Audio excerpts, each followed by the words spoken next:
робин орд-Смит сафири бритониё дар тоҷикистон гуфт бритониёи кабир дар фикри ба ҳам задани субот дар тоҷикистон ва ё ҷосусӣ дар ин кишвар нест.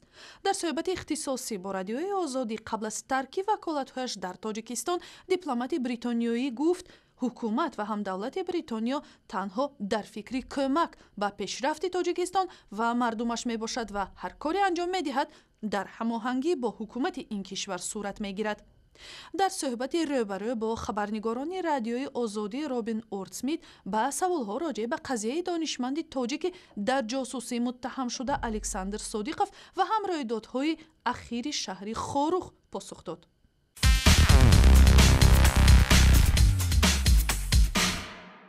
ҷаноби сафир, соли 2014 исми шумо дар баъзе гузоришҳои матбуот ба виҷа матбуоти давлатӣ بیشتر ویردی زبان ها شد یا مطرح گردید که گویا با قضیه الکساندر صادیقوف محقق جوان ارتباط گرفته باشد. در این گزارش ها گفته میشد که گویا این محقق جوان با سپارش شما به ولایت بدخشان برای پرسش رفت و در نهایت او بازداشت شد و برای جاسوسی حتی متهم گردید. خب حالا گفتم میتونه که اصلا این چه قضیه بود و واقعا هم صادقوف سپارش شما را اجرا میکرد یا سفارت را؟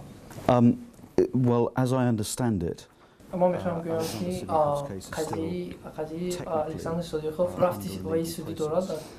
برای من درباره حقوقی آن یگان اظهار داده نمیتوانم، لیکن من میخوام بگم که من در دوام کاری خود در تاجیکستان یا در سفارتخانه یا در خانه خودم بسیار آدمان رو بخوردم و میبینم اونها استودنتان، کارگران هر خیل مقامات و وزیران، جانشین وزیران، آدمانی که هر خیل تحقیقات های سیاسی اقتصادی میبرند.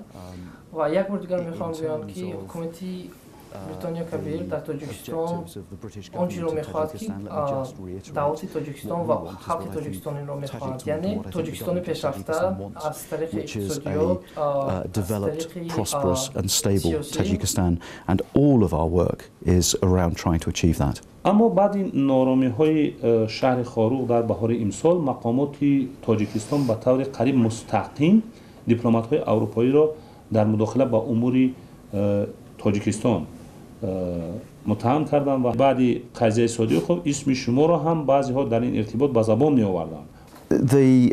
The reports that I or indeed the UK have in any way been trying to destabilize. میخوام بگم که آن خبرهایی که درباره نارامی ها در خاروق اساس ندارند و آدمانی که میدونند با چیکار ما در تاجیکستان مشغول میشیم آنها الکی میدونند که ما چی کارهای خوب در تاجیکستان کرده ایستادیم و دستاوردها داریم.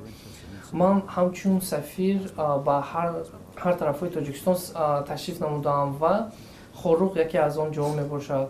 وقتی که من با رئیس ولایتی بدخشان وکردم من گفتم که باید بین هر کدام منطقه ها باید یک دیالوگی خوب برده شود. بریتانیا کبیر در تاجیکستان میخواهد با حکومت تاجیکستان کار کند و برای پیشروی اقتصادیات و سیاسی آن مصلحت دهد. یعنی ما نمیخواهیم که ما در اینجا برای دستگیری نمودن حکومت تاجیکستان نه برای اینکه تغییر دادن and offer if wanted by the government of Tajikistan or indeed the Tajiks to offer to share our experiences. وکالت‌های سفیر عملکننده بریتانیا در تاجیکستان در آخرین ماه دکبر به انجام می‌رسد. شکل پره‌ای صحبت سفیر بریتانیا را در سایت رادیوی آزادی تماشا کنید.